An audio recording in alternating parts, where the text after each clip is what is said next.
Hello everyone. We don't mind. I mean, nothing would make our lives happier than being here on Tuesday evening, would it, Ted? No, something else, Mark. That's Give me $1 million. Yeah. But what we were talking about was perhaps if we said we might, if we could investigate a virtual world and just meet in that virtual world. Now, we may not be able to have that, will we? By next week, we may not. I'm just hoping that we can find the virtual world that was set up by a staff member here at Melbourne, and he's set up a much more restricted space than Second Life. The only reason that's kind of attractive to our discussion is that it's sort of like a set of lecture theatres and tutorial spaces, and we can put in, I was hoping, some information that you can go and have a look at on connectivism. So that was my intention, whether we'd need to have a little bit more time, because we were going to look at virtual environments as well as Scratch in the week after the break.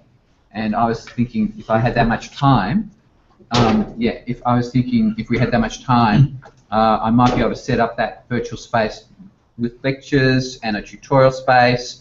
You go and have a look at some notes that might be online. You click on the whiteboard in the lecture space, and you go off to websites. You get some ideas, come back to the virtual space, and there might be a little meeting time in the tutorial space, which will probably be the class, the Tuesday class, and we go in and maybe have a see whether we can even navigate the space. And mostly what I find is that people have to have a little bit of time navigating it. So maybe we'll set it up so they can have a look, but there won't be much to do except walk around and feel familiar with the space. And it's kind of better than Second Life because it's very small. It's like Second Life is very big, and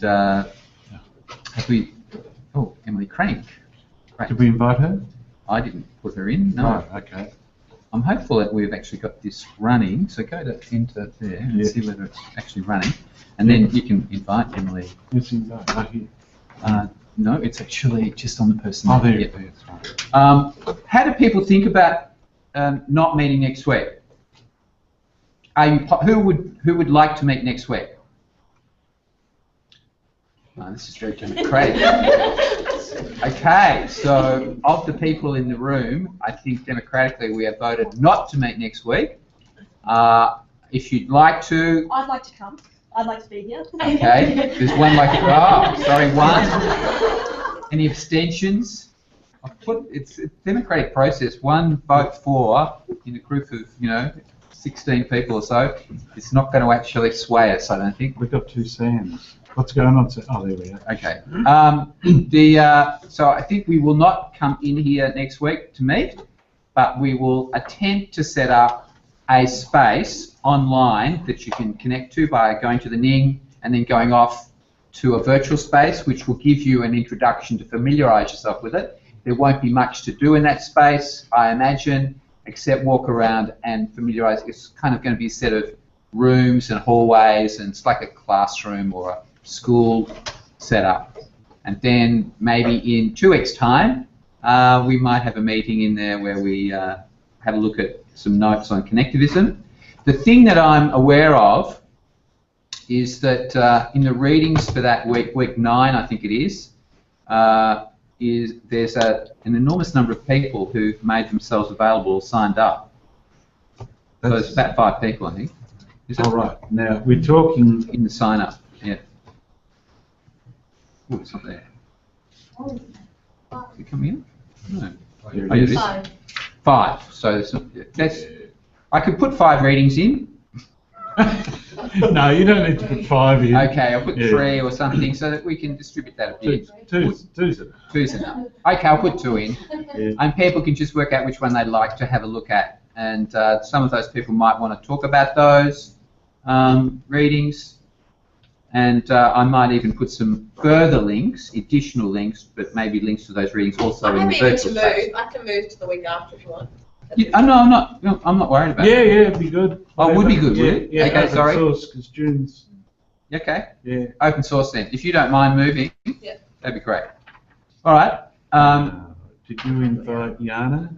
I didn't invite Yana, so again, just if you can type in, you'll probably get a bit of her name done, and then she'll be there. Yeah, great. So if everyone's agreed, we're not coming in next week. There may That be. means a 2-week break. Well, that's a 2-week break to do things. Yeah, Of an intellectual nature. That's right, like a project. Like go on holidays. Oh, who has holidays?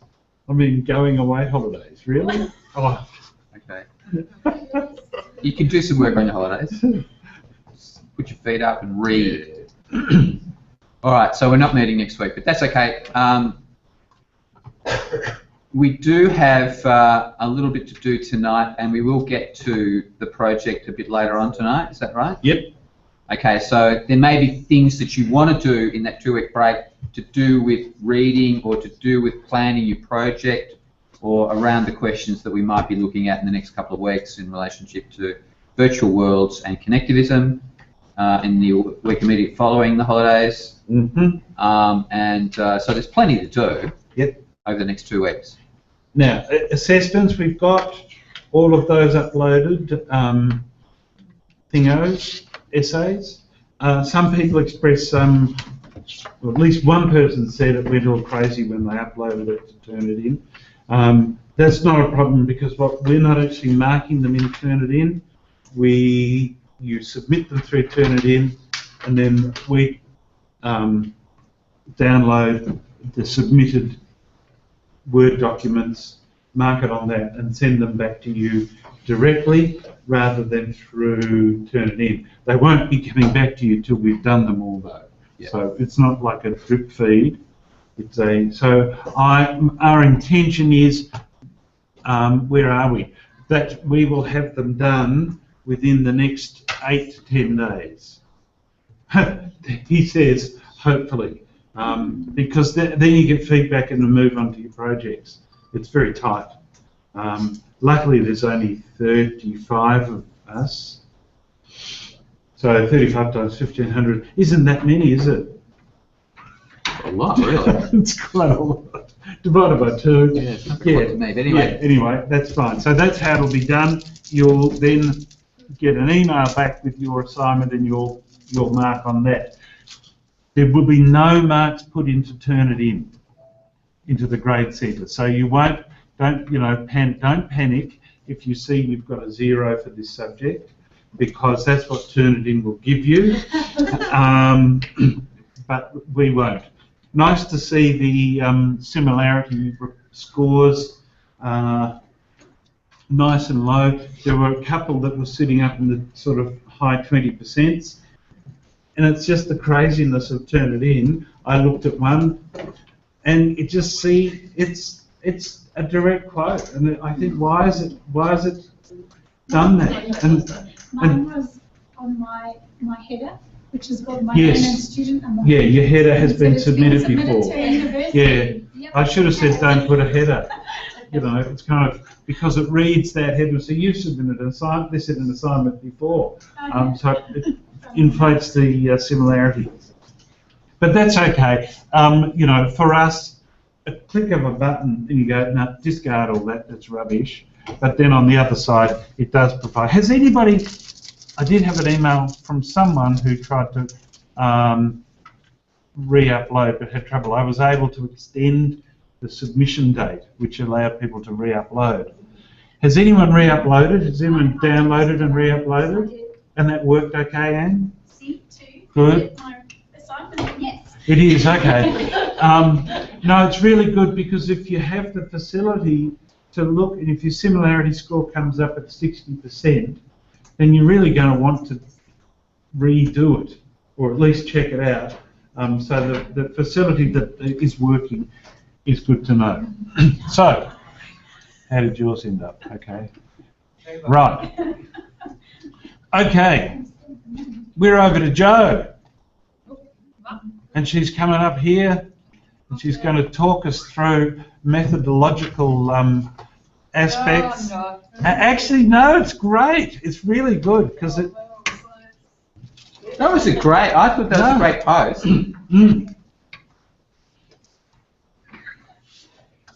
Gives us a bit of control of variable conversation. bit of a science. Yes. And and it's interesting because, well, you talk because I thought you can. Oh, you actually do want me to talk about that? I wasn't going to. No, you know, you talk about whatever you want. You talk about whatever you want. We were just thinking that it was a good post. Okay.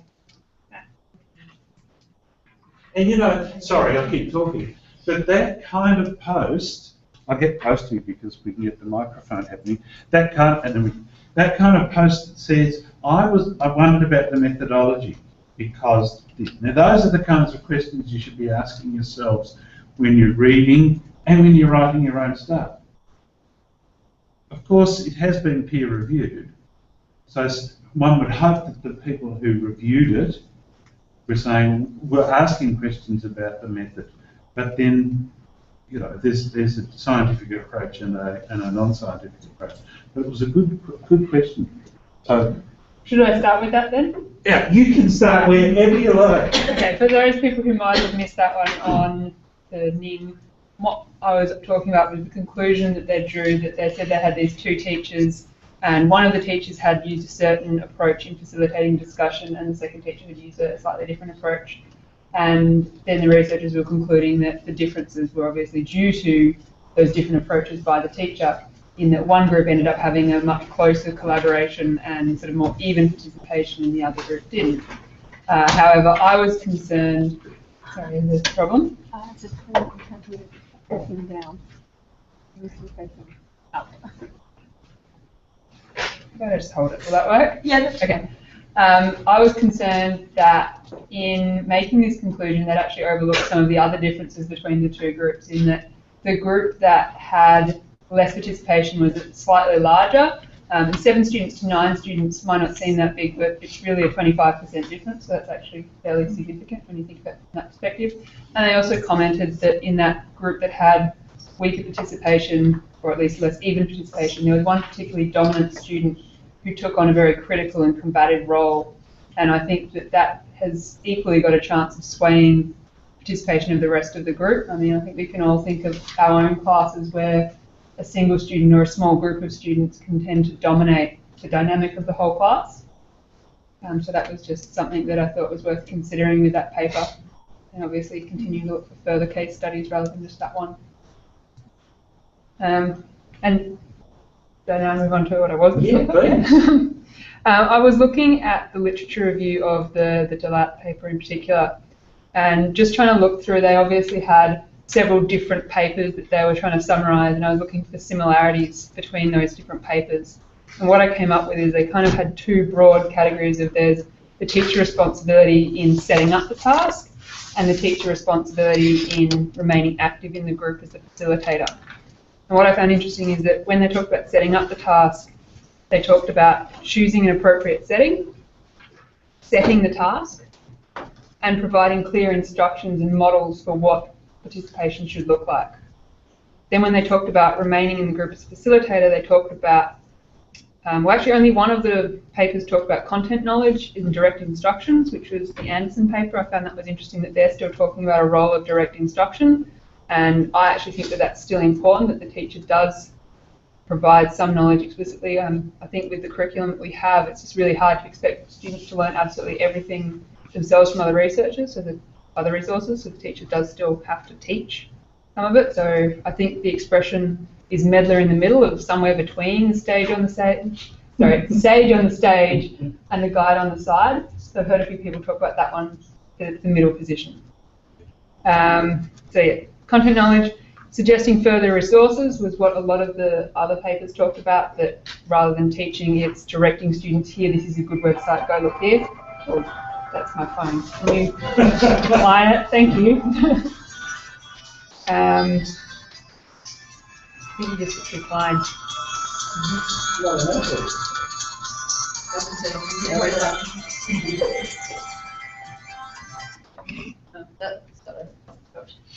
Good. Sorry about that. So we had content knowledge and further resources. The other thing was keeping the discussion on track, which could involve bringing together the different threads into a summary. And then the fourth thing that came up was again about modelling. And so that was something I found really interesting, that they talked about modelling in setting up the initial expectations, and then again modelling in continuing to act as a facilitator. And they talked about modelling both the behaviour of what participation looks like and modelling the disposition. So there was some mention of modelling that positive attitude, modelling an openness, and just sort of modelling enthusiasm for the online learning environment. And this reminded me of the reading we did in week 2, which was actually the Wikis in Schools one, where there were those students that set them up on these wikis and then really turned out a bit of a failure of a case study because the students just didn't collaborate. They just were not engaging in sharing knowledge with each other. And one of the things they mentioned in that paper was that the teacher hadn't acted as a participant in any of those groups, and that perhaps what was lacking there was modelling and clear expectations. And I guess from my perspective, my project that I'm working on for this subject is also a wiki, and so I was really thinking about how the teacher is responsible for modelling in those environments and how that could come about. So that was, I guess, the question that I wanted to open up was, what do you think is the important thing to model, and how would you go about doing that without overwhelming the group discussion or being too prescriptive was the other concern there, that if you model something, you don't want to get to the stage of saying this is exactly what you have to look like, but then you obviously do need to provide some examples of what it could look like. Do you have any questions for anyone? Or I guess that was sort of my question of what do you, one, what do you think is really important to model, and how do you go about it without falling into being too dominant or too prescriptive? Can we do that as a kind of a discussion in the smaller groups? yeah, And the reason I say that is because I think you did a really good summary of the general kind of content of the lit review for this first paper, and I thought that maybe one of the things that was kind of useful in the paper, but also in your summary, is that there were quite long lists of things that were expected of the teacher. So the first paper was mostly about the facilitator, teacher, moderator of online sort of communities or an online network, and there was lots and lots of content there about the actual activities of the facilitator. I thought it'd be nice to get a list, but you've given some of those things as well in the summary. But I think even what is it that would make it more beneficial as a modeler of you know, the way in which you would actually conduct a online discussion or conduct an online wiki contribution mode might be quite interesting. I'm quite happy to have both happen at the same time. If groups can look at the paper, you really can pretty much scan it for things that the moderator or facilitator does, and you'll just find them. There's just hundreds of them in there. Even if you went to the table and went to the different theorists, you would actually get a list pretty quickly. But certainly I think what Joe's asking for is even more interesting, is what would actually be, if it was the case in that wiki, that the lack of teacher presence may have actually interfered with the opportunity for students to actually start to engage with the wiki. Maybe what is necessary, what would model a good wiki behaviour perhaps, or just good online network community building. Now I say that because I think that could be enough to do, don't you think? Just one. Kat, there was just trying to get into the Hangout. Have you seen Oh, that? Kat? Yeah. Yep. of course, one thing too is that the Hugh and Chung paper was about students and peer facilitation, wasn't it? Whereas the other was about teacher Although it was student, or actually it wasn't even student teachers, it was, students.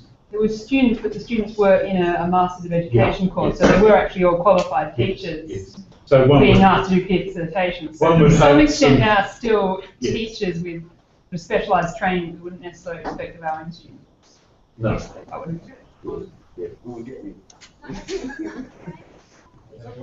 we don't need to go to the second paper. That's all I'm saying. Is that the second paper was mostly about students. There was another person down to Oh, was it? You're going to lead the second paper? Great paper.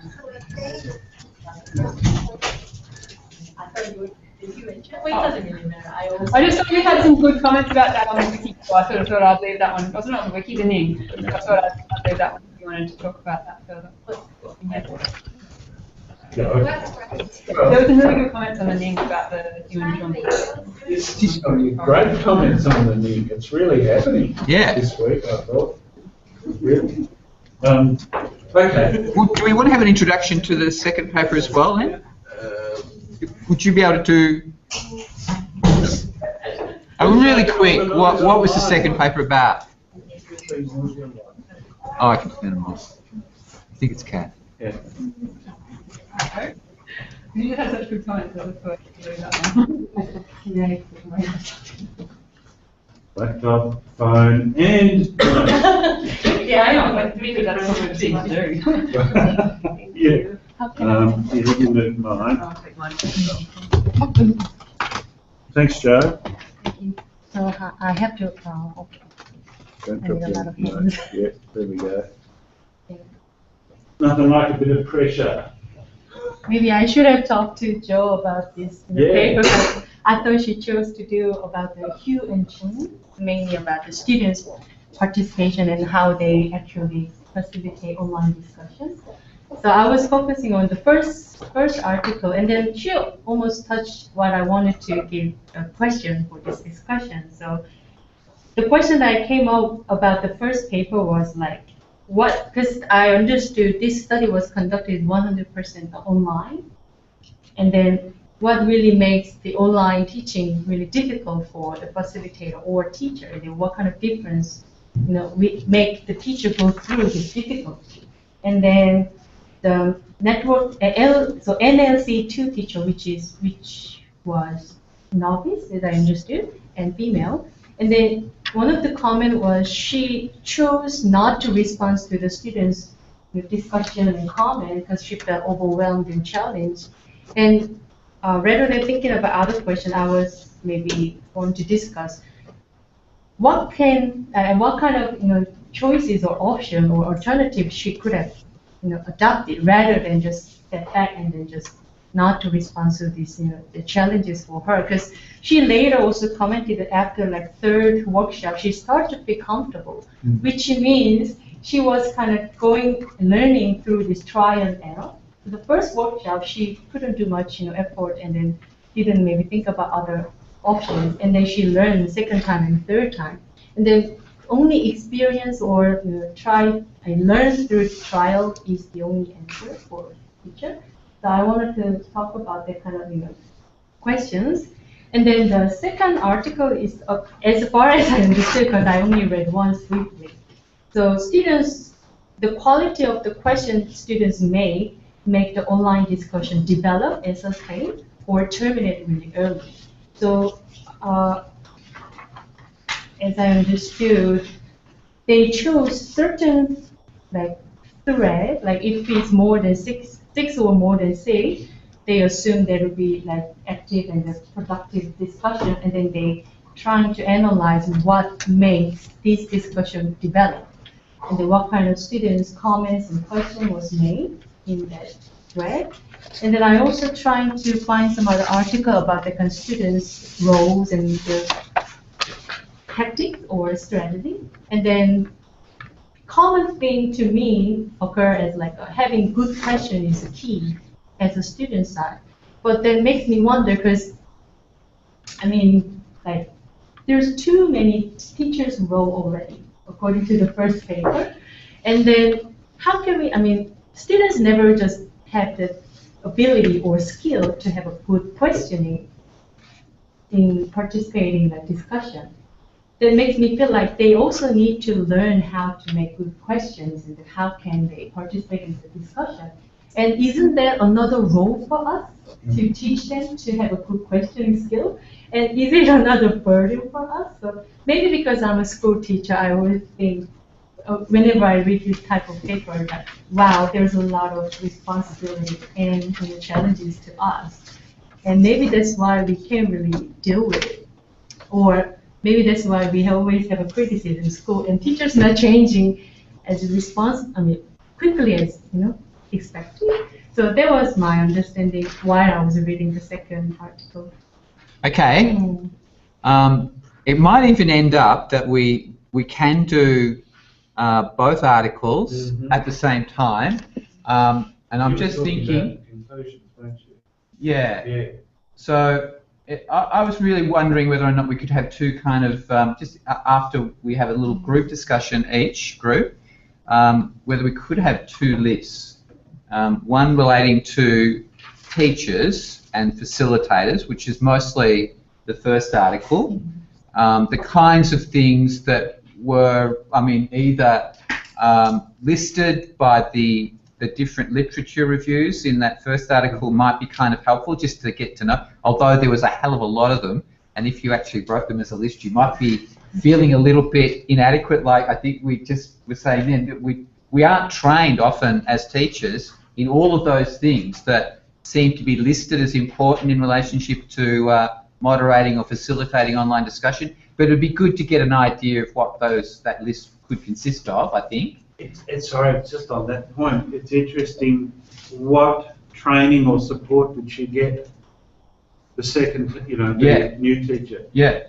I remember when I started at Melbourne Uni, and I was assured, absolutely assured, that I wouldn't be thrown in at the deep end, that I would be supported and structured and given a whole lot of support before I started teaching. And, it was really the phone call, Nick, can you teach tomorrow?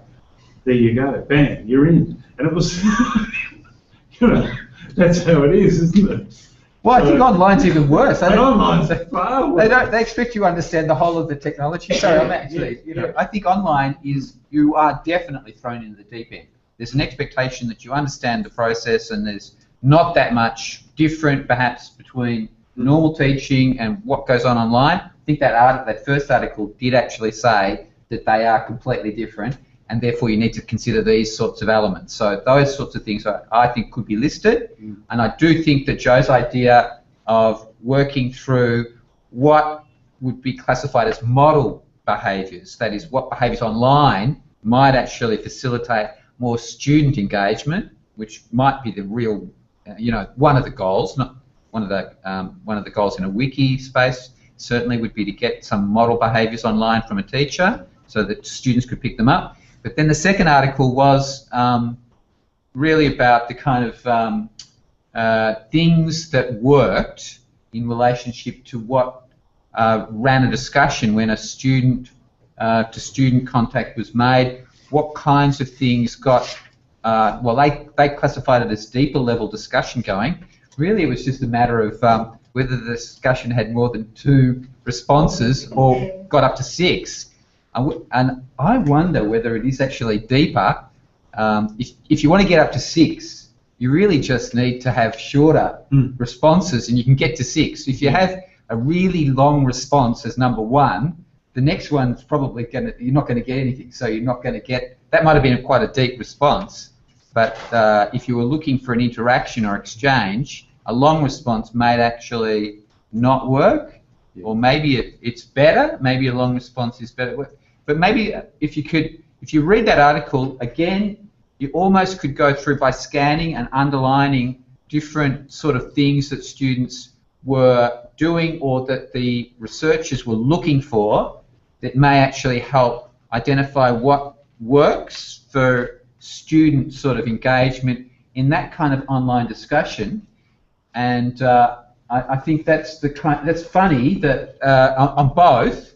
I think we're now actually leaning towards the notion that perhaps on both the teacher activity online and the student activity online, I think both groups need to be kind of given some instruction or leadership in what to do. It's not a natural thing for people to actually know how to engage online, and sometimes being thrown in is not necessarily going to work. They do actually need some either support or scaffolding or encouragement.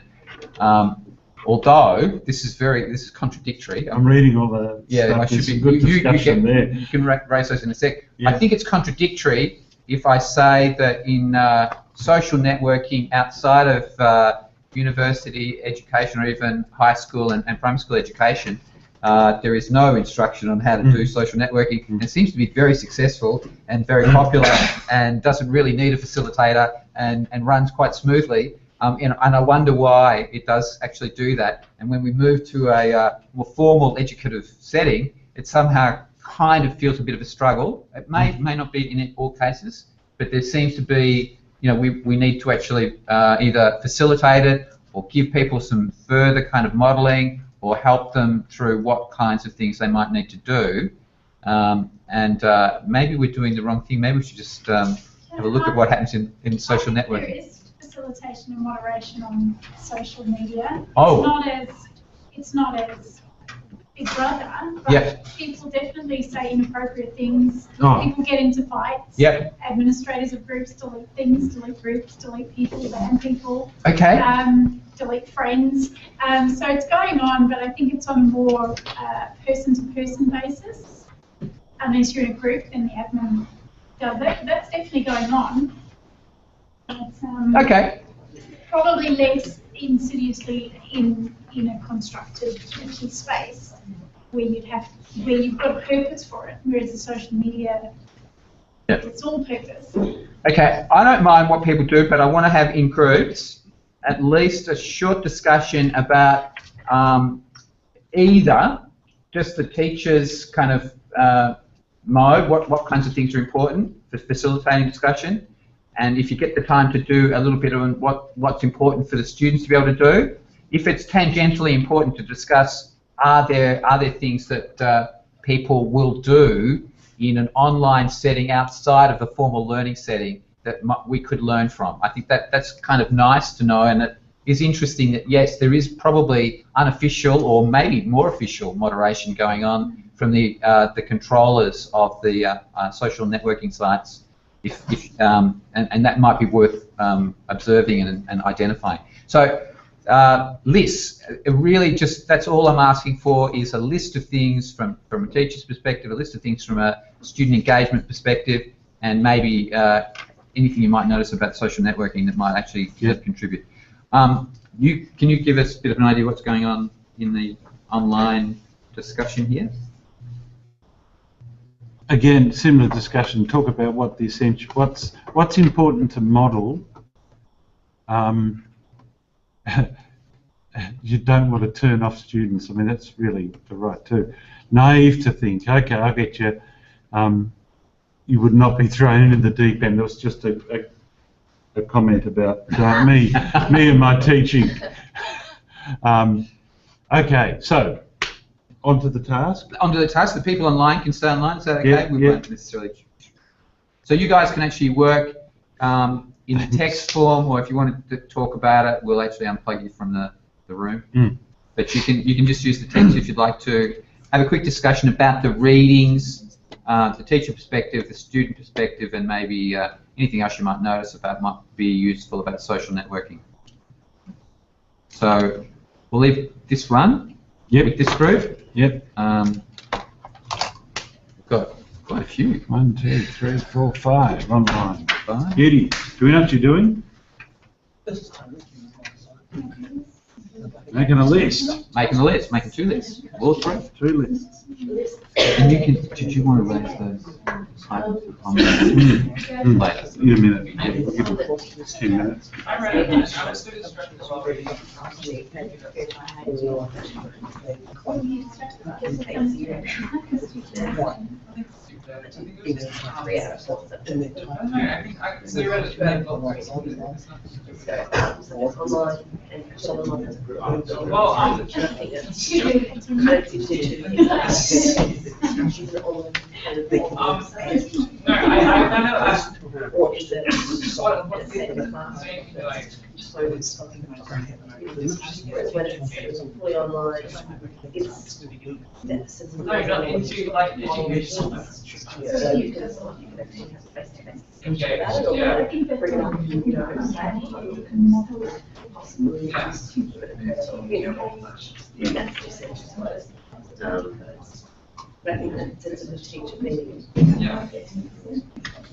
I know. Because I was worried about my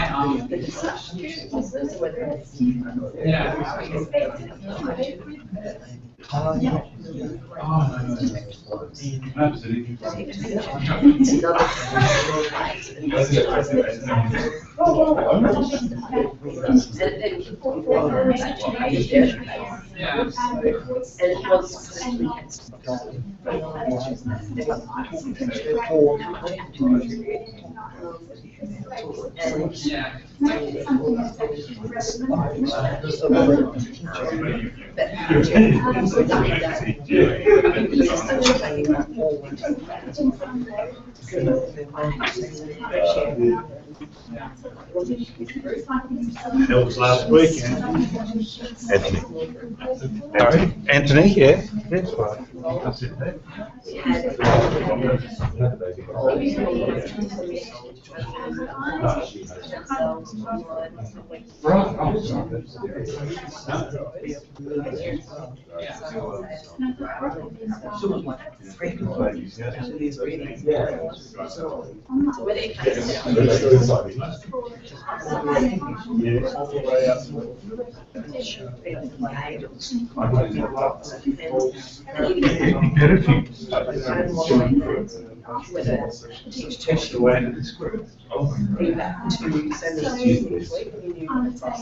Well, that's the next one. Getting them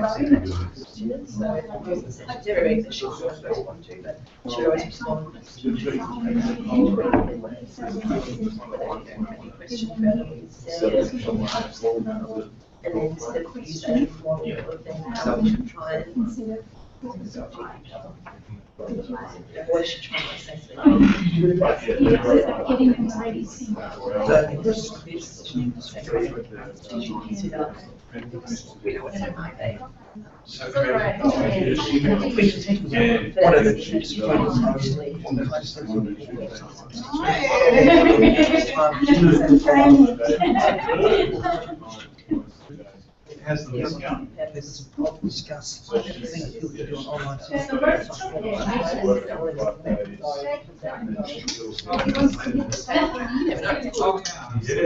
Where are Probably not. I don't know how they work. If you set up a payment, it has some.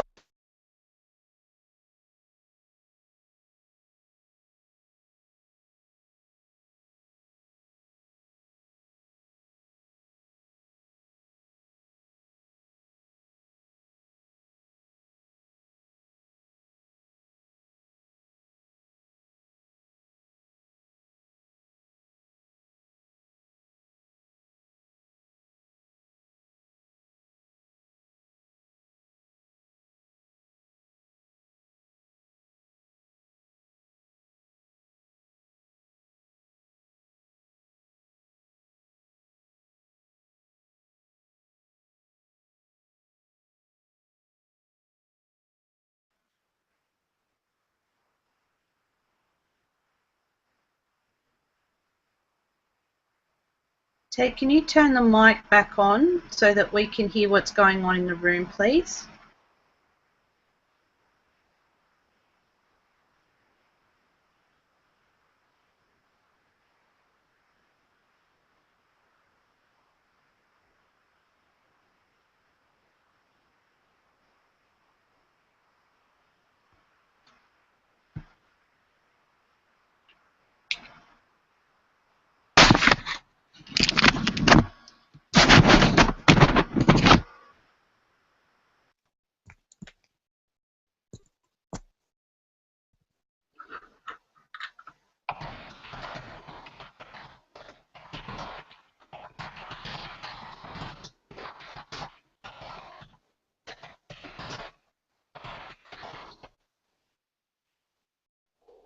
Ted, can you put the mic back on in the room, if possible, please? We can't hear what's going on in the room, so it'd be good to be able to hear the discussion in there too, please. Can you hear me? I don't think you can hear me. I'm talking to myself.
ask a question. It may be necessary though to teach the students how that could be done.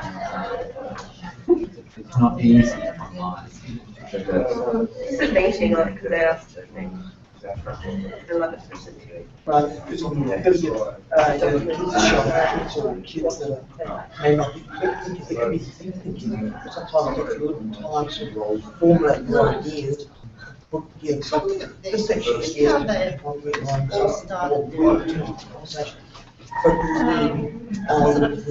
we use the extension for the joint communication or they can then real-time sessions but like I said, to show on what focus or then on pull it back. If you think about it online, something the kids need to reread, what kids have already read, rather than but it was, I'm kind of moving away from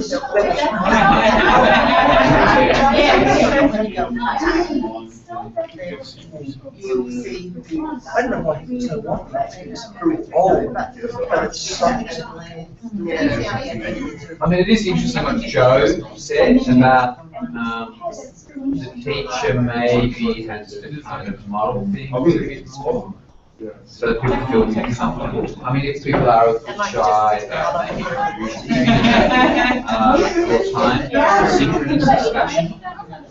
So you might be online discussion in synchronous environments to be reasonably informal and not as you don't need to be talking always about the content. You can actually be about football or about social things that people just make them feel comfortable. That it isn't absolutely essential that every chat situation, everything that's said or everything that's typed in synchronous chat has to be on task. It doesn't.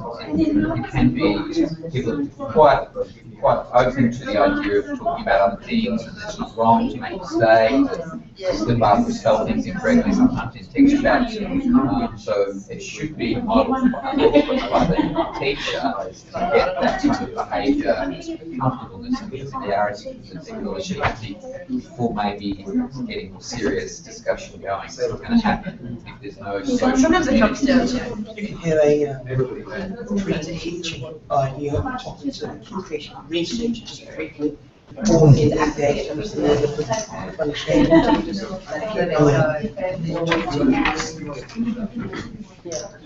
they're not feedback. I think so, yeah. Well, I don't know, like, the signing.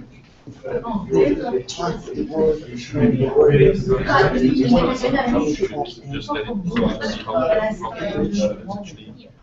sometimes I think mechanical wiring, I think,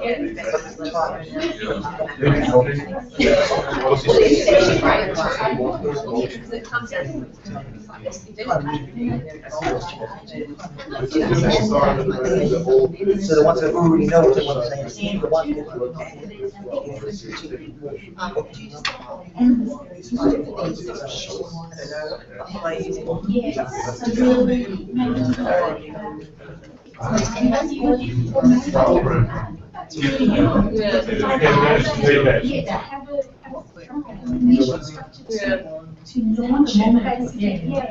What happened to chat?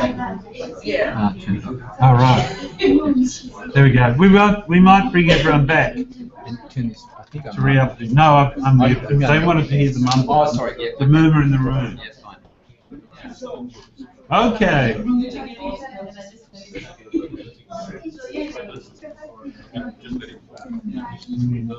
This region chocolate and honey as well, yeah.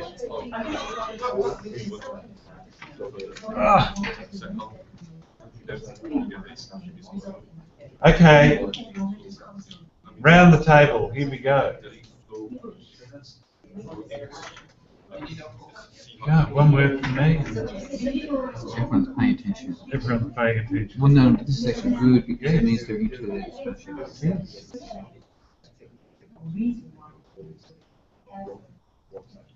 it's kind of a detail. Now that I think about it, on reflection, you have to read the article, underline the words, and then sort of say, well, I think these are the things. You haven't done yet the task. No.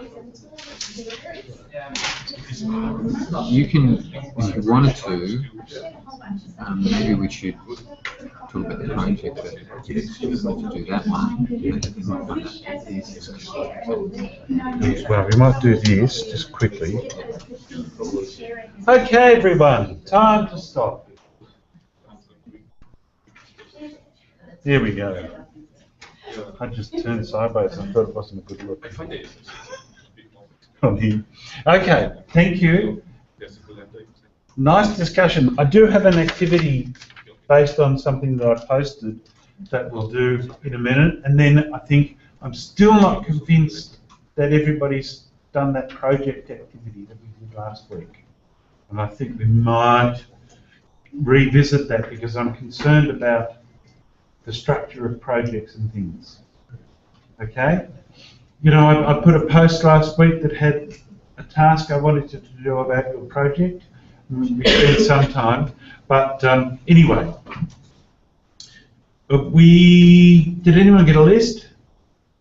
Or if not a list, some comments on? Do you want to come out? What's that, Sarah? Your voice is funny. I'm cold, so it's funny. Come on out. All right. If I can remember everything you said. Make it up. My table, we were talking a lot about almost that, and I know it came up on the thing as well, that sometimes you have that face-to-face teaching versus online teaching, and that probably a lot of things that as a teacher face-to-face you do, you still need to remember to do online. So whether it is that if someone says a really great comment, say the importance of then, as a facilitator, saying, oh, I love so-and-so, or, you know, I love, you know, great comment by whoever, you know, what do you think? Or so trying to engage the students more, particularly if the conversation's not flowing or that discussion's not there. It's often those things that we do as teachers face-to-face, still remembering to do them online. So even if the conversation's not there, it's not flowing, possibly set up discussions, actually pose the questions, pose the scenarios to actually get the conversation flowing. I know on the Ning I shared, say, good experience I'd had of an online subject, and it was completely online.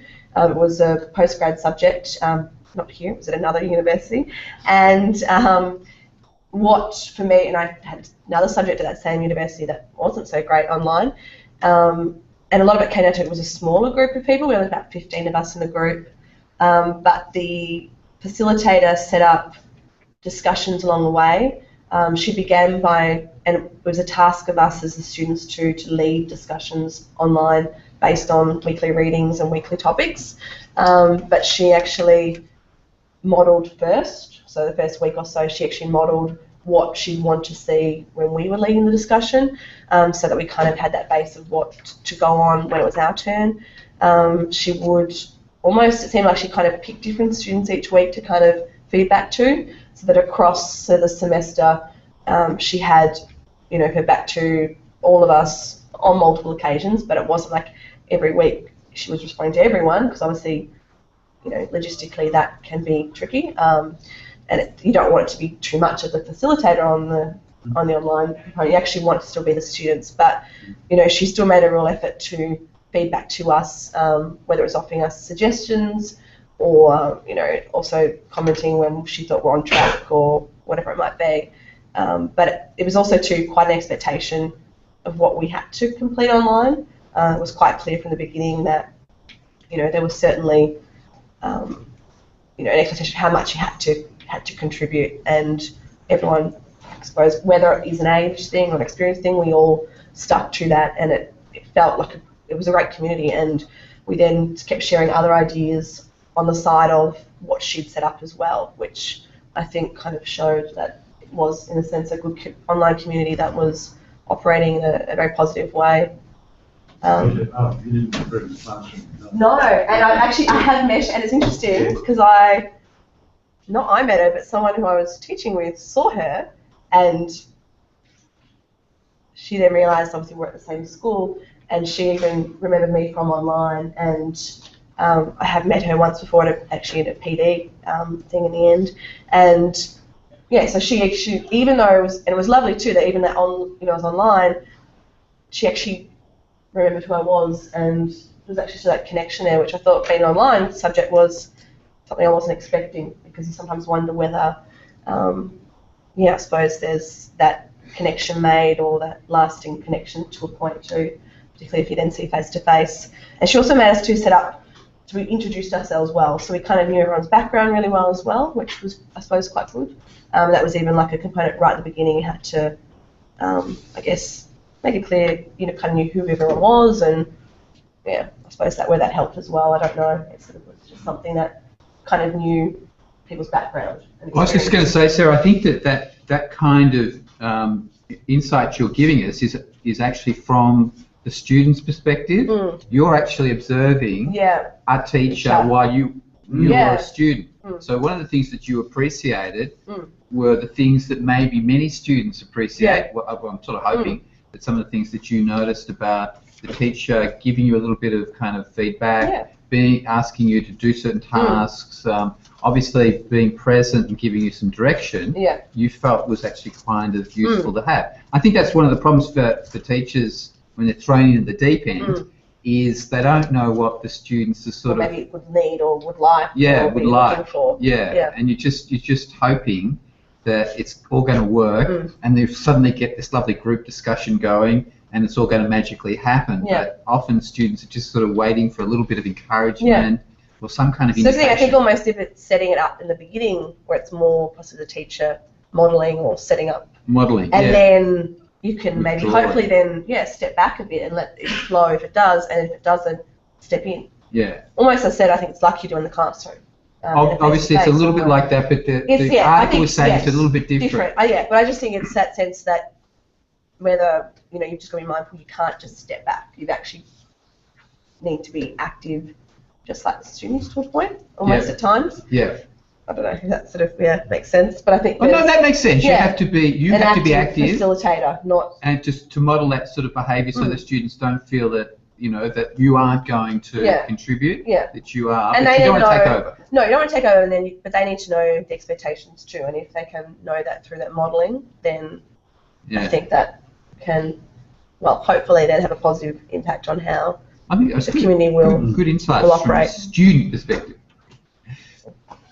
Can I just ask a question?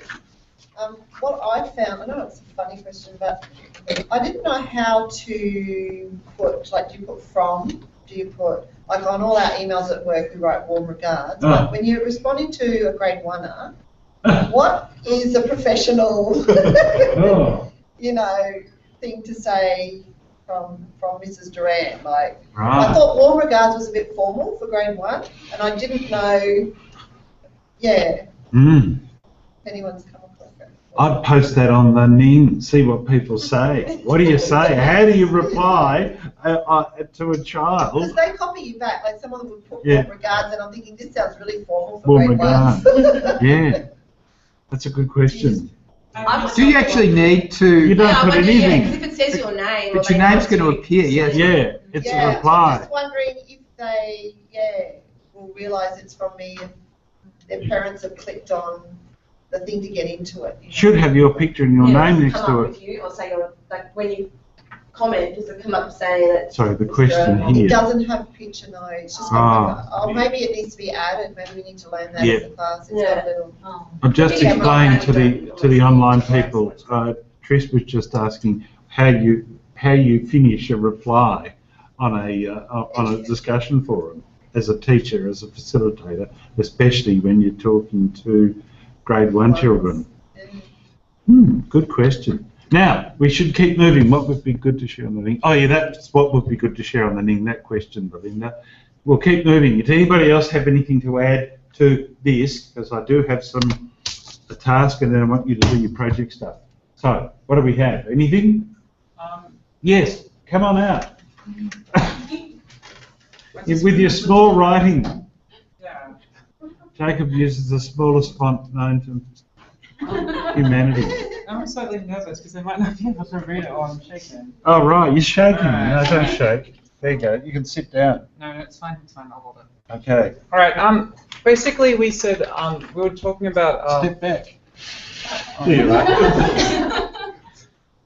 were talking about modeling questioning for the students, like challenging their assumptions and asking for evidence, and encouraging other students to do the same.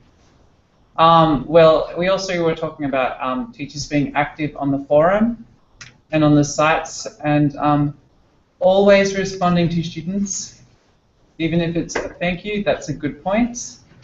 And initially, we had to. We were talking about planning that needs to go involved with a site like this.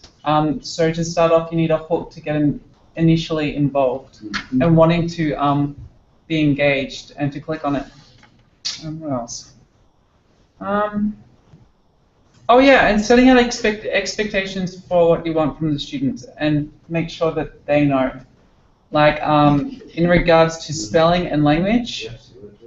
Yeah, are you gonna assess them on spelling, or if spelling is not an issue, then make sure that they know. As well as foul language, and make sure that students know about consequences of behaviour. Yes, I think that's all we have. Great. Good. Excellent. Thanks. Any other group?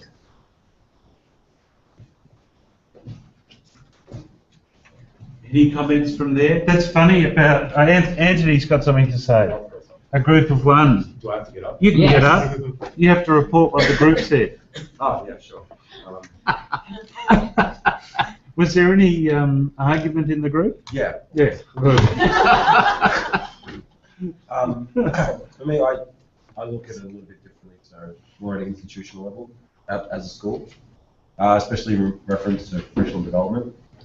So you'll have teachers that would be pushed into using such an environment, but that are not helped by leading teachers or by principals who don't actually understand the technology to help them actually use the environment effectively.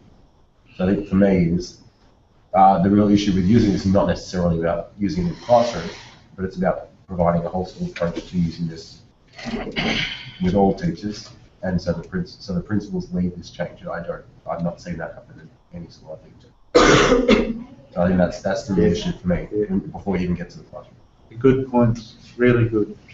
Yeah, and of course, when online learning started being a thing at universities, and it's probably the same at schools, but more so at unis, I think it was seen as a way of reducing staff numbers. Yeah. It would be much easier. Your workload would drop if you had an online subject. But of course, your workload actually increases significantly if you have an online subject, just in the matter of the time it takes. So very interesting. Now, the very funny thing, just on that one point, which I don't want to necessarily harp on, but I felt as a union representative, that we actually really doubled the amount of. It's just a straightforward mathematical equation. We're expected to take face-to-face classes and provide online content, and at the same time, if that makes any sense to you. For me, I thought it was just a doubling of the amount of time and effort that you had to actually just to prepare one lecture. It actually increased it, but then weirdly it made it more like quadrupling the time, because responding online, I'm not putting it down, I love doing it, but I felt that it wasn't recognised by the university that they suddenly had increased people's workload substantially, and only just recently, strangely, the universities worked it out. Like only last year, I really do think, this is going out on broadcast, but I think Melbourne University worked out when it tried to do MOOCs, which are those massive open online courses, which it's doing for free for the world. That is, you can do the course for free, but they suddenly gave the staff at Melbourne Uni minimum and an additional $35,000 resources for doing one subject. You got access to all of this technical support, all of this kind of content, the kind of ability to structure the online material in a way, and extra, teaching support, teaching assistant who actually went in and moderated. Like these were PhD students who were actually actively going in there. You didn't necessarily have to moderate. There were quite substantial numbers of posts, by the way. There's like 40,000 students online, so you've got about 15,000 active people who are posting all the time. So you do need to spend a bit of money to even engage with that at a kind of very superficial level. But the Coursera blog does have automatic kind of raising of posts as they get successful, and the moderator gets to see which posts are getting the most activity, and that kind of makes it a bit easier to moderate. But all of that costs money, and they absolutely. I never got $35,000 to run one subject. You didn't have 40,000 students. That's true.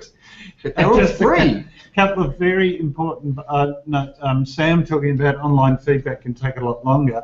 And hey, when you put it in writing, you have to think about the words you write. They're in writing. You're not having you're having a conversation, but there's a different sense, you know. And it's hard to be funny even with a smiley or a wink or whatever. So yes, you want to carry? Yeah. Wow, it's really happening. Okay, look, it's great. We've got some really nice things going on, and I didn't do much with the thing last week. No, but we'll copy this. This is really good. Yeah. Look, on the Ning, and I would really like us to do this. Do this. Home. Where did I put it? I put it on the readings. Look at this. I love the way the Ning's looking at the moment. No, I didn't mean the colour. I quite like the colour. But I do like all of the stuff that's happening. I had a discussion with a group over here, and I think it's quite relevant. Now, I did put, if those online go to the Ning, go to the Week 8 readings, and there's a comment there an hour ago from me. And these are the kinds of things that I think one needs to consider. And I mean, the top three are possibly not in order of priority, but possibly are. So what are the key purposes of the facilitator and, of course, the moderator and even the designer? And I suppose there's always a problem that the person who's teaching it, or the facilitator, isn't actually the person who's written it or who's coordinating it. So, there's this, but you will be in your schools, I hope. Now, the idea that a key purpose of a facilitator is to actually develop and sustain the community. Now, knowing how to do that, of course, is a challenge, and and each community is different. If there was a way in which I could just make this subject perfect every time, well, it'd be good. But every community is different. Then, of course, it's what's the purpose educationally? What am I actually trying to achieve? What are the desired learning outcomes? And if you create an online community not knowing what your outcomes are, it's the same as anything you do in a school or in a workplace, but there seems to be a sense that this is different. Well, we'll create an online community to do so-and-so. But, where's the underlying real purpose and need for that? And then the other is to, of course, provide ways of achieving those outcomes. And this is just me thinking.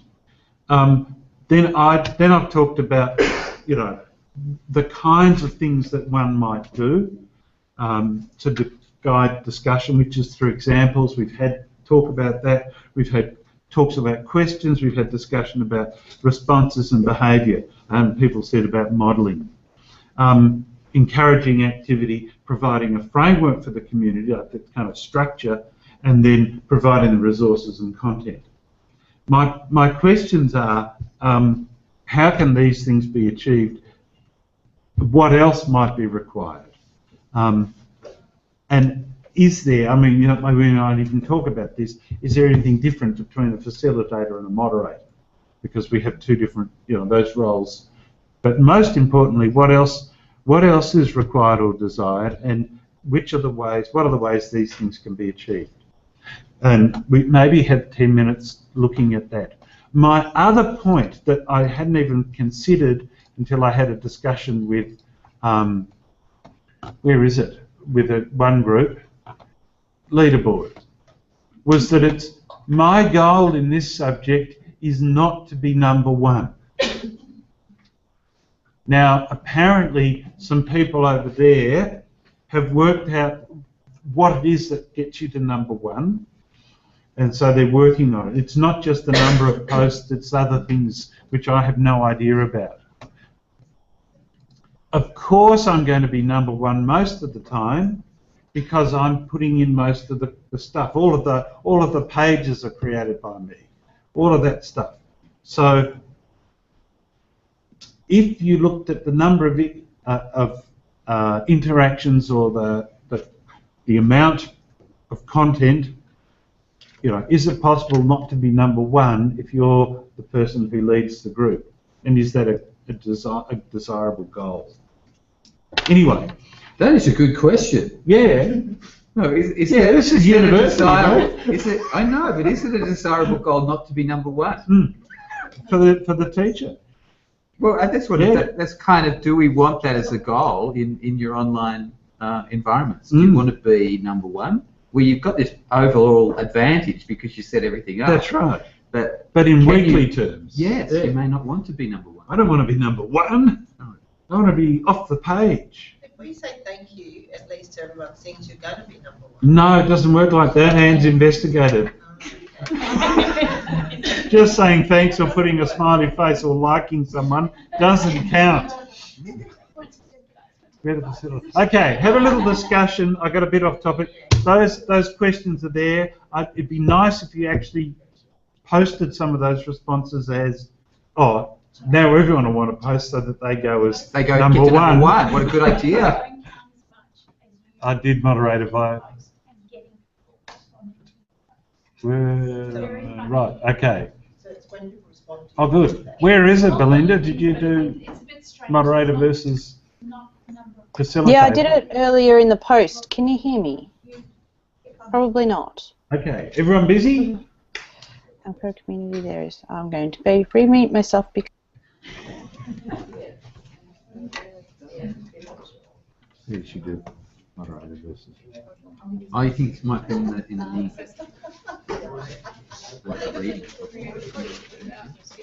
Garden of Side, right. Okay. Beauty.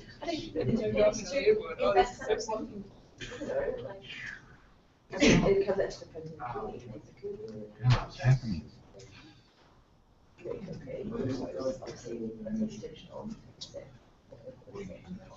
See, one of the things I was thinking, and is that if one of your goals is not to be number one,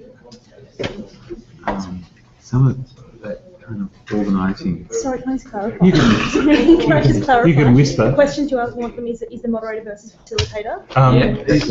It could be, yeah. Yeah. So was there anything else? What are the ways those dot points? Develop and sustain a community, run an educational setting, understand and possibly develop desired outcomes, and provide ways of achieving those outcomes. So those three things, how can they be achieved online? It's a lot of stuff there. Well, even, yeah.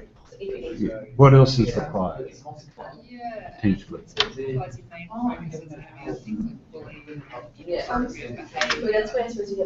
You know what I think? This is just I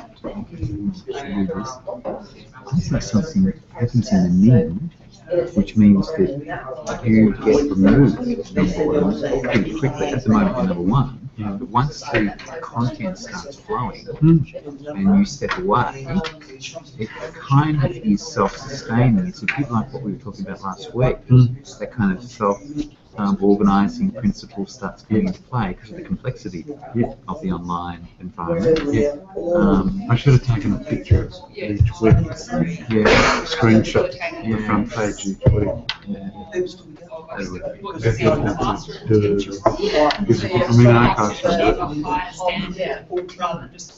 Wow.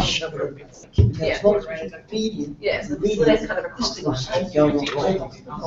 So as long as the moderator is interested when it's on about 6 months. Oh, that's a tricky question, Belinda. like I said, the moderator. It depends. It depends, because in this community, I want people to be, I want it to be a shared space.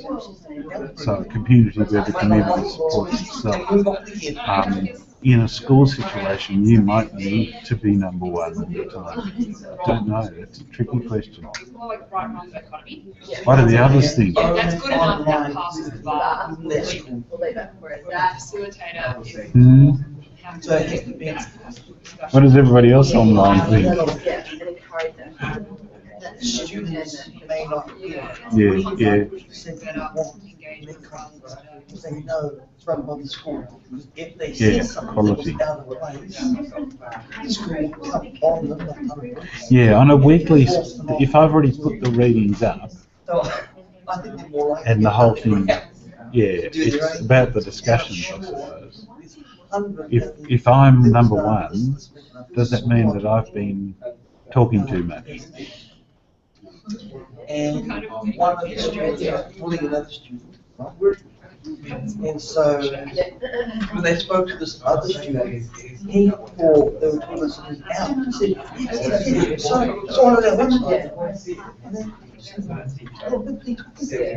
that wasn't the beach, but it was going.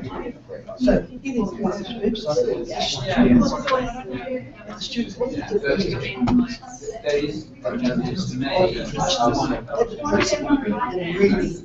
I'm interested, actually.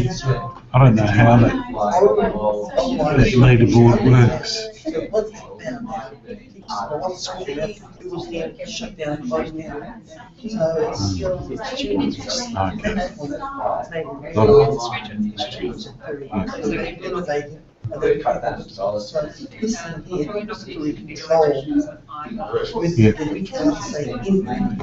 I like your definition of a moderator versus facilitator.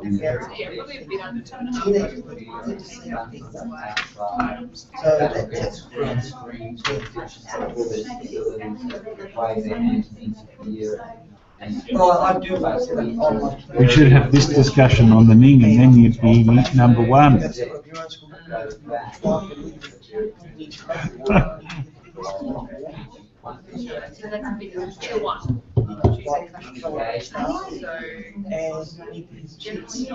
Are you guys talking to each other or just doing it by text? I got to 18.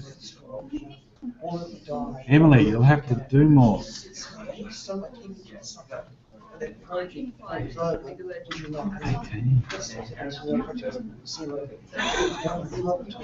I'll leave you to your discussion. I'll see what's happening in the room, and then we'll get on with some project stuff. How are you people, before I go, how are you people going with projects? And then a year later, it just died. So you have been checking.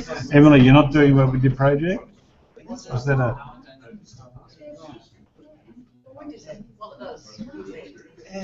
Yeah, okay. Maybe in your head, okay, fair enough. Do you have the structure? Did you look at my notes from last week? Okay.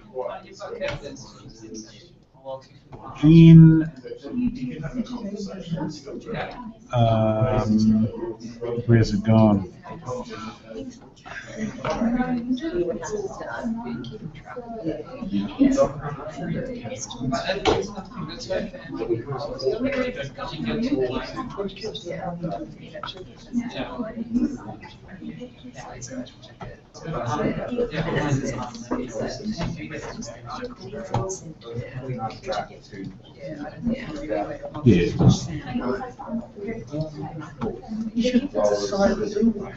Yes,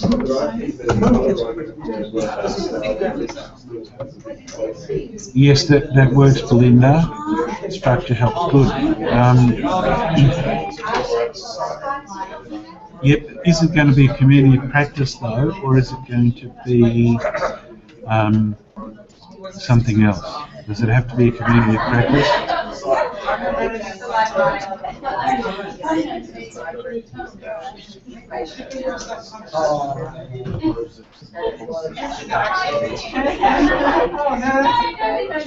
Yeah, perhaps a learning community. I mean, it depends. We have to ask ourselves, what's the difference?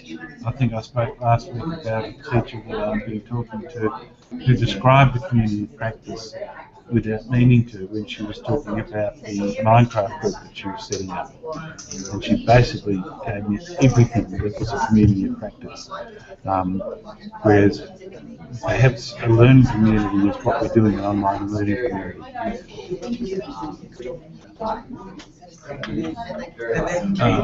Structure helps good. Yeah, thanks. Good. All right.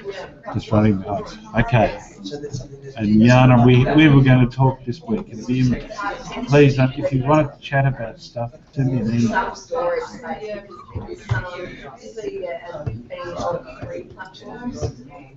Oh, okay. Yeah. Yeah. I think that's. Yeah.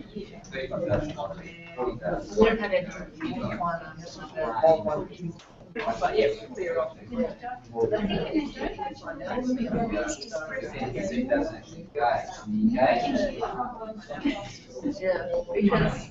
say a lot if the story that's where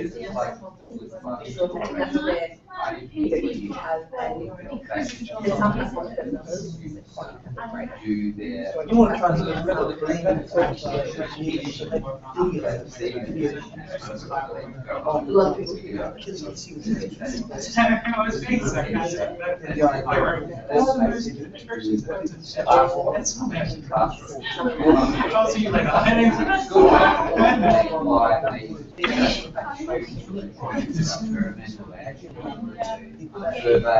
Yeah, either works.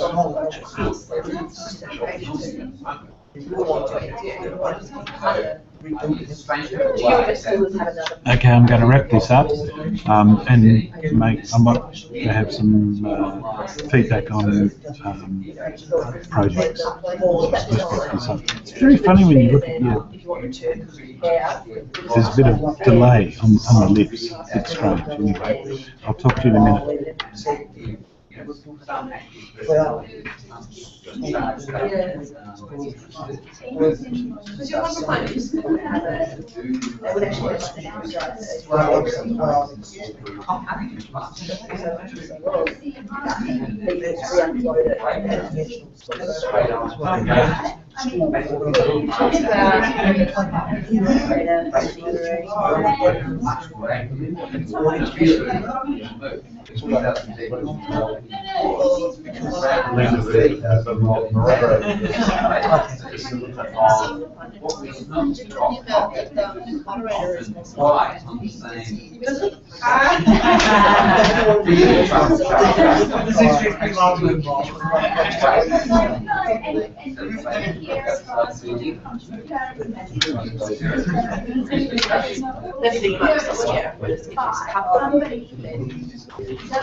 It's interesting because doing those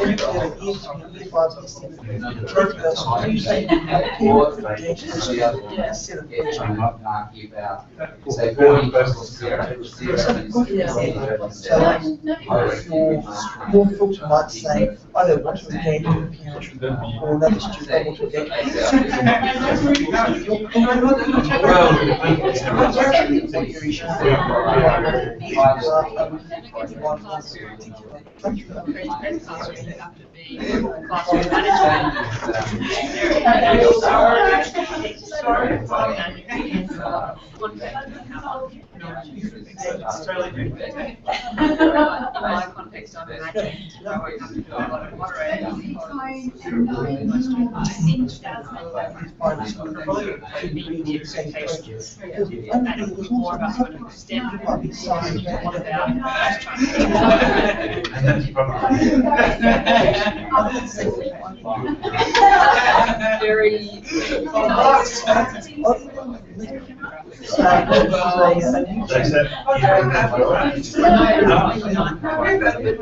Girls are typically inspired, which I don't think is always a good thing.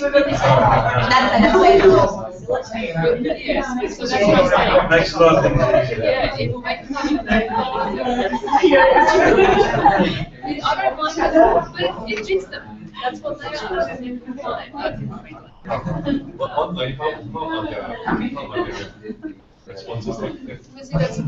That's what I think the challenge is, to get them to break out of the mold and to actually put their own hinge on things. And I think that the modelling really, I noticed when I was on these, compared to my classroom teaching, I could be a lot more personal online, a bit personal with them that I don't do in class, because you've got to get through it. And I'm not saying it's that different to that, but it's How are we going on this table? Answer the world's questions. Like previous girls. I mean, the first that I was working Obviously, it's not very. we're seeing a lot of the online learning, like initial advice, swimming away, multiple, they are kind of sort of let it go. With the sense that it's been running through the school activities. If you suddenly or using a harder techniques with the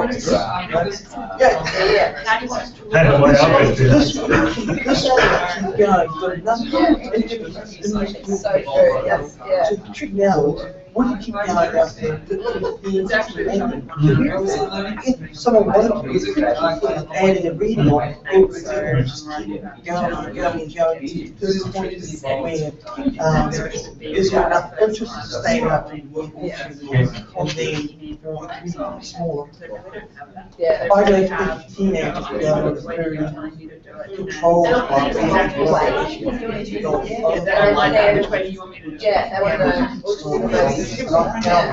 and that's then sharing. Especially talking about child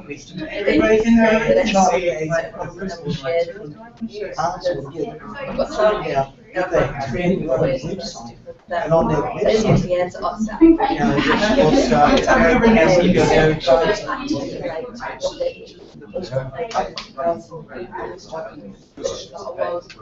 so this was a homemade online community website and you don't need to buy it. So it must be a lot, it must be hundreds of thousands of online teenage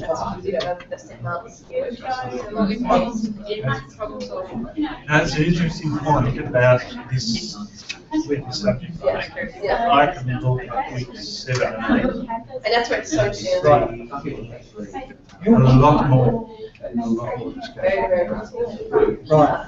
When you first started, you were facilitating, now, everyone's engaged. Just a little online. That's my goal. And use that. Yeah. That's where I get Yes. That's the example. I didn't like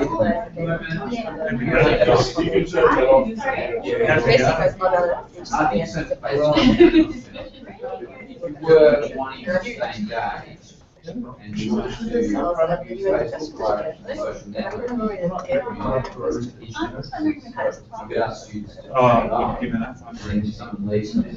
I don't know.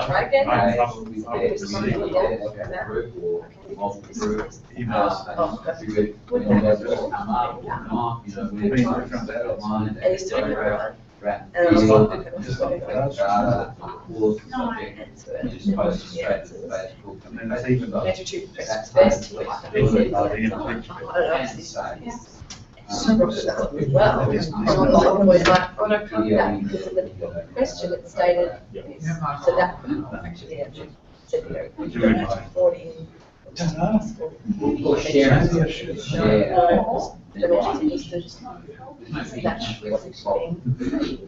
Yeah, send out an email saying, I've been enrolled. Say. So stuck on. Might be legal away from 15 of those people technology in the more advanced technologies. Presence doesn't actually. Whether What do you think we're taking? Well, Online. if they submit it's hard because some assessments are sometimes very high.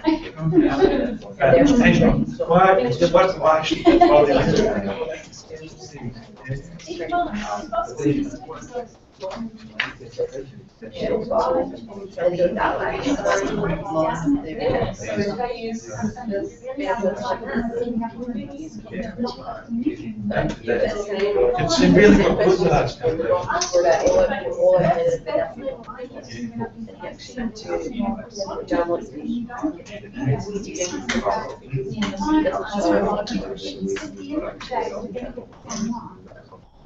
It's not what I put in was open.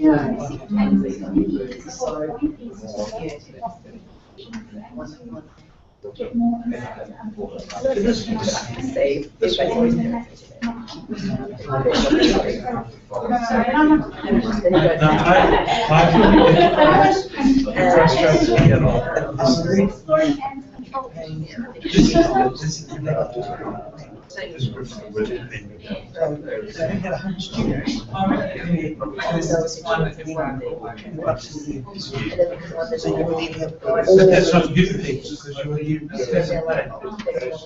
So that's your high risk for the past. I think you want to other groups. So you have a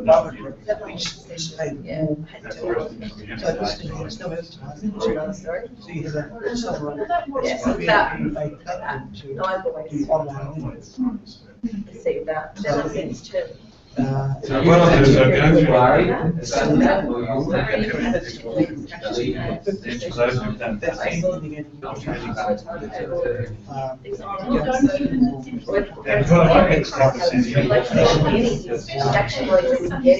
And then last one, About 3 or 4.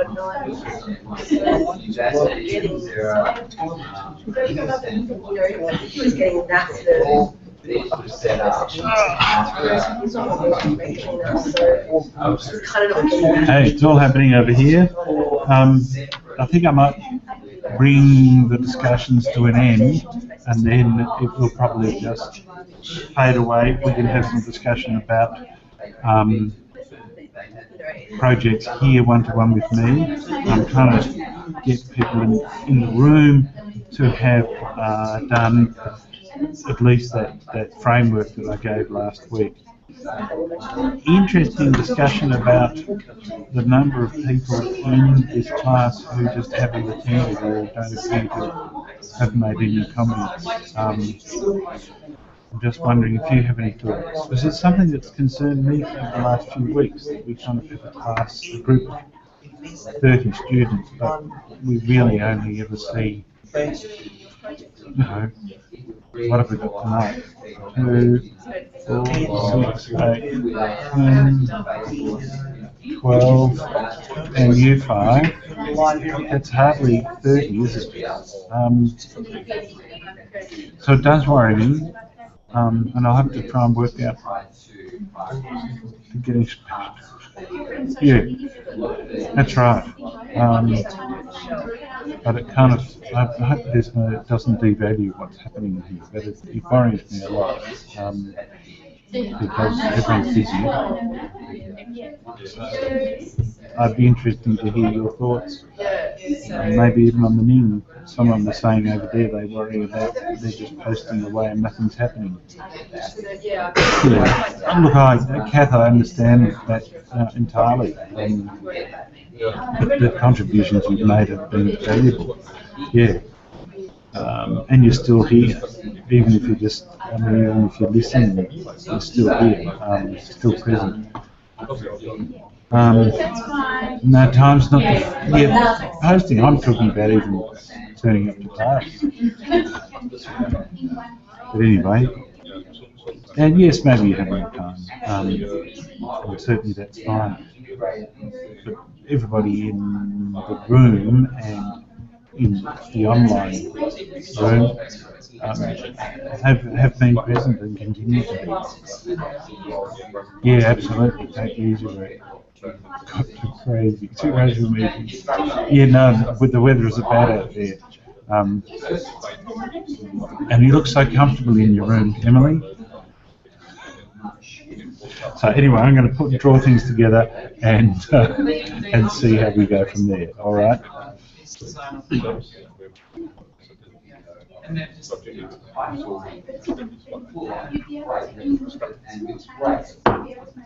Okay, everyone.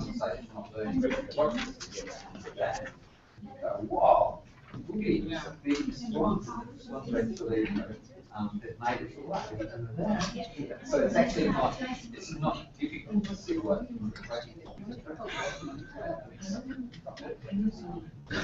Okay, they're all going to see you, Sam. All right, everyone.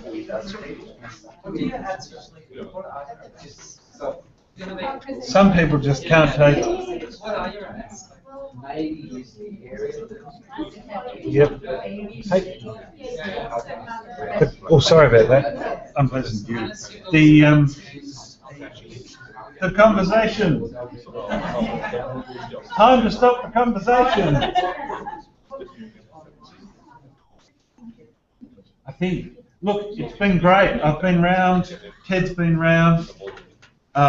Really, really good discussion happening. I don't think we actually need to go around and share everything because we've already, you know, the discussions have been interesting, unless there was something of particular interest that was required.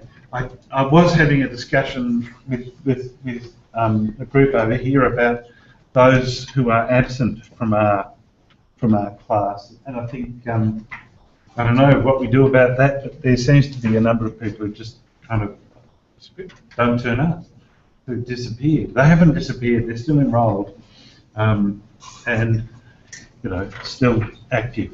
But that's, we shouldn't worry about the people that aren't here. We need to worry about the people that are here. Maybe they are here. Maybe they are lurking. Well, they could lurk without necessarily being here at the time that we're here. Ah, right. If they know where to get the video. Ah, yeah, that's not the spirit of the community. Look, if I might summarise, I know David mentioned something about the way the group, you know, my interactions, or the, you know, the way the Ning is changing, and even though some of you might feel that you're posting to an empty space, I reckon there's a difference. And I said to Ted before, I should have been taking a screenshot of the front page each week, because it's so significantly different to what it was 8 weeks ago. Yeah. And sorry, yep, I'll hold that up. And that take my hand off the. God, there are going to be so many things to think about when you're doing technology, and that in itself is very, very interesting. But may be relevant or not relevant to tonight's conversation. I think it is. Now, we've had some very good discussions, and I think they've been very useful. I'm concerned about projects. A couple of people online have mentioned that they've done a lot of work in their head, or they've a bit concerned about what they're going to do. What we really need is to have that everybody has a clear idea of what they're doing and a focused way of approaching it, so that the projects can actually be completed successfully and on time. And the time thing's important, because the final activity is, the final assessment task is where we split the projects up and hand them out to you. and you get to, yes, Joe? Oh, sorry, I was just going to ask, when we do that splitting up, do we know who is reviewing ours so that we can give them access? Yes. Yeah, it'll be a table with, you know, Joe reviews, Trish reviews, so, you know, just goes on like that.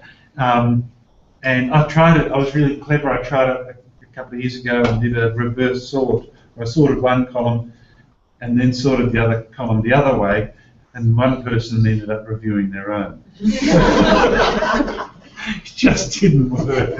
However, Sorry, Nick. yes, Dave. Just going back to your question, could you mention a number of people who don't seem to be online at the moment, who are not participating?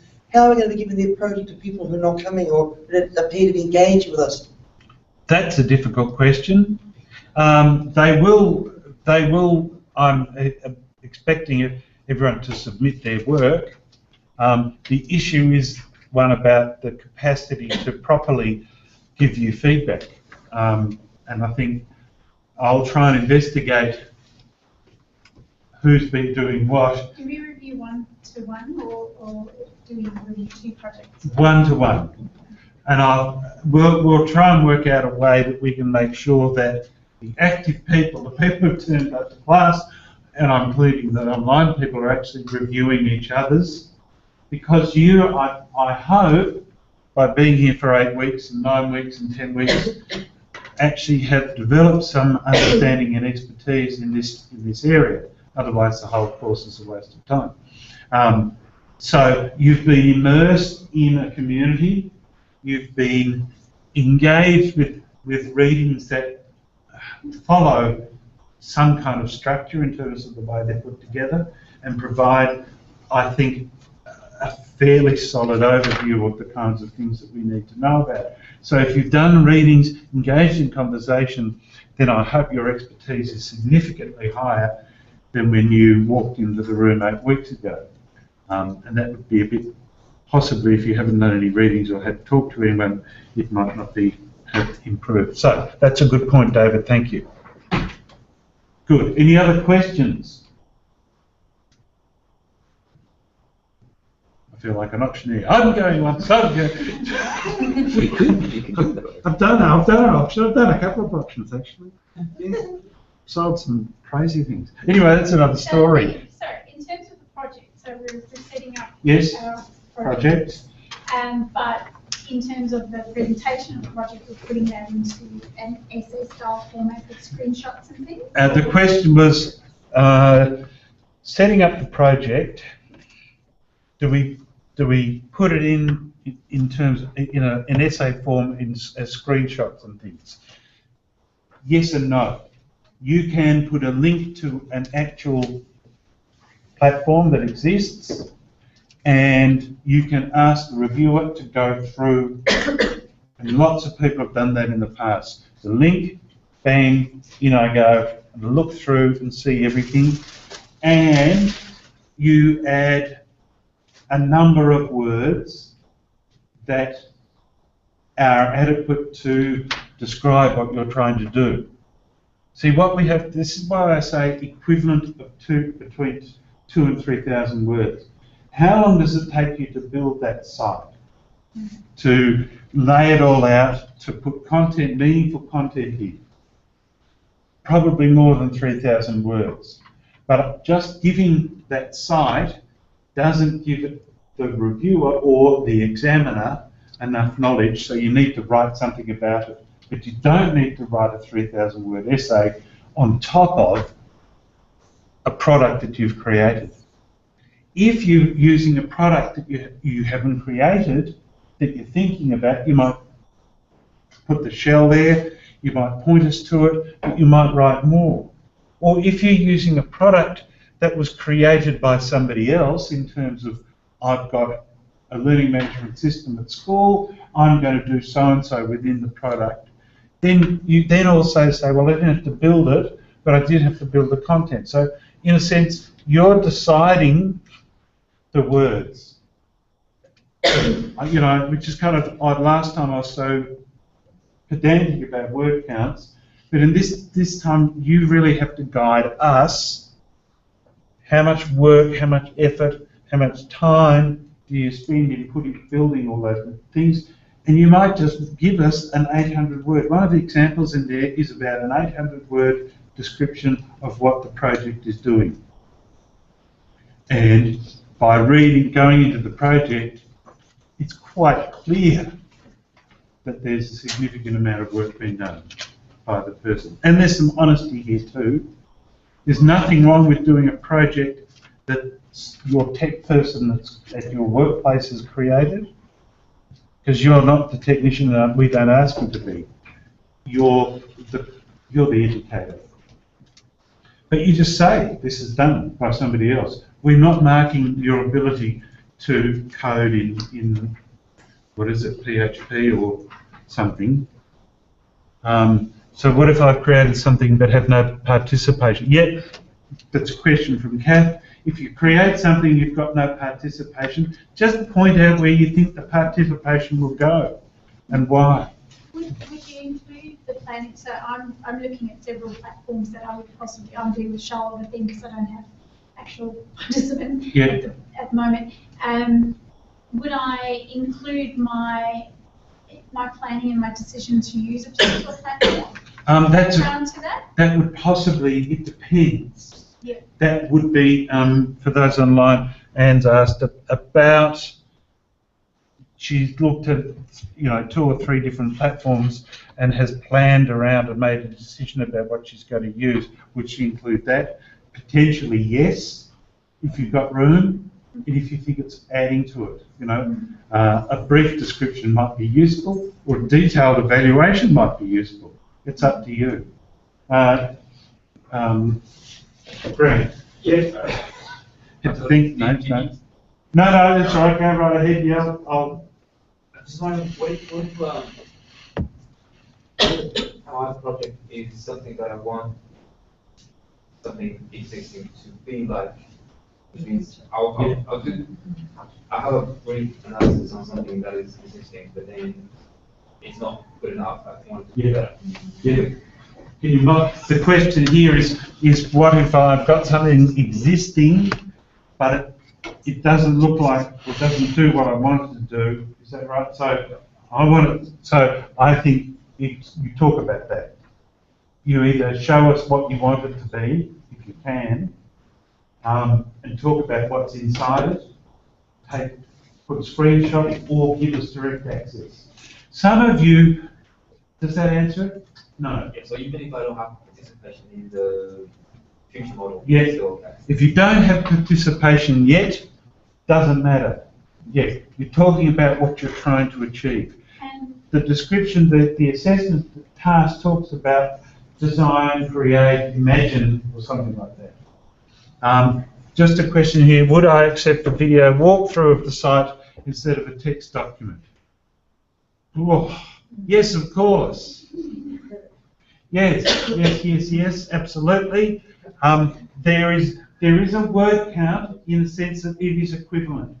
So the minimum amount of words, and this might be 300 words, I would expect more, is what you're doing, who you're doing it for, and what you're trying, so that we can, if you just give us a site, all we're looking at is the site. We need to know what the site is doing. But if you spent hundreds of hours building this thing, then it's not really fair for us to ask you to write 3,000 words when all the content's there. Now, Anne, you have another question. References. Do we need to be making the same kind of theoretical limits and justifications for how and why we're doing them? Or theoretical links. Theoretical links and links to literature are always useful. They're not, again, everybody's going to approach it differently. If you've got 2,000 words about your essay, about your environment, and you haven't used any references, I'd be wondering why. Because it's really a theoretical paper.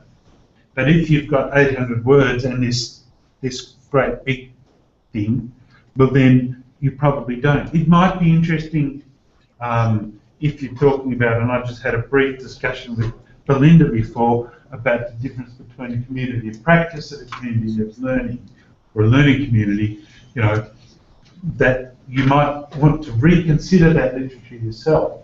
Are you building community practice or are you building something else? But there will be plenty of instances where you don't need lots of academic references. Sam just asked, what if he's already doing it for school or for work? Yep. So he's doing a project for school. Is that suitable? Perfect. But Perfect. You've already started it, and there's a couple of people in this position. What you should do is indicate what you've already done and what you're doing next. You know, so or what you're adding to the project. So Sam, you've been doing something. You're not going to throw it away next year or next term. You might want to build it. You might want to change something. You might want to build on what you've learned in this subject. So that's what your project's about. Where to next? It's really easy. Sorry, no, it's not easy. Come on. Would you look at the appendix as a way of maintaining the word limit? Yeah, look, appendices are fine.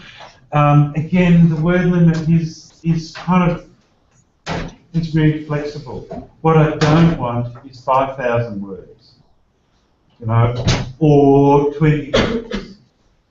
So I don't know what you mean by appendices. What would they say? Pictures with words in there. Oh, I see. Yeah. Look, screenshots, as many screenshots as you can, or get us into the place. If you're blocked because it's a school, then you know you're struggling. You might be able to get a visitor pass for somebody, but this is not unusual that we've got environments that you're creating that we can't actually get into because they're locked. So just blank out the students' names and just post the screenshots and little descriptions. The words are just to tell us what you're trying to achieve and why. If Yes, sir. my project, I'm sort of looking, it's more on staff and staff sort of contributing with something, and say within that say forward, you know, something from a website or a video or an image or something, and obviously when you put that up, we often say where it comes from, but obviously the referencing that we might use isn't obviously APA style within the actual platform. No, I'm not going to be. Okay? I was just Sarah's asking about the use of attribution inside the actual product. No, we're not going to be looking at the quality of the attribution, the citing of things inside your product. However, we might make a comment saying, wow, wouldn't it be good if you were modelling yours to your students correct into the, ways so of yeah, doing because often things. people say, oh, I found this on this, and I'll say where it comes from, but obviously you don't often do a proper. Yeah. Look, YouTube though carries its own link, so that's different. Any other questions? Because time, I reckon. Sorry. No, don't. The one after, for the review. Yes. Is there a rubric or is there a guide No. to what kind of feedback you I will try and find a few. Some modelling perhaps. Some modelling. I will try. The models won't make a lot of sense because they're talking about a product that you can't see. The question was what guide is there for about the review, the final assessment task? I will have a look and see if I can find a suitable model, but really what you are doing is looking at what you're given by the author and then going through it, and in a positive, constructive way you're discussing their project in 700 words. That would be in positive language, and you might suggest some improvements in terms of had you thought about so-and-so? Yes, Anne? Can I make a suggestion? Yes, you can. Maybe once we've all submitted our project, which is I think just over 2 weeks' time, maybe the next session, the next Tuesday, we could take 10 minutes in our groups to maybe draw up a guideline or not a rubric, but maybe some suggestions and points that after we've done our project, points we'd like, and think about we'd like covered For your own. review. Very interesting, talking about what we're going to do with the, certainly, and it's a good point, I would like to look at some of the projects anyway, when they're done, and discussion about how they are reviewed. I've never had to do it in the past, and they've always worked beautifully well, but I have no problem with that. All right, did you want to add anything? Nope. Nope. Good, thank you everybody. See you in a couple of weeks. Could we share our assignments on the Ning? Yes, you can, but choose your own person. No, you can't choose your own person. Sorry, Kath, but you can share your projects on the In. Not on the In, on the Ning. No, not like Diane. She's so much nicer than me. Bye.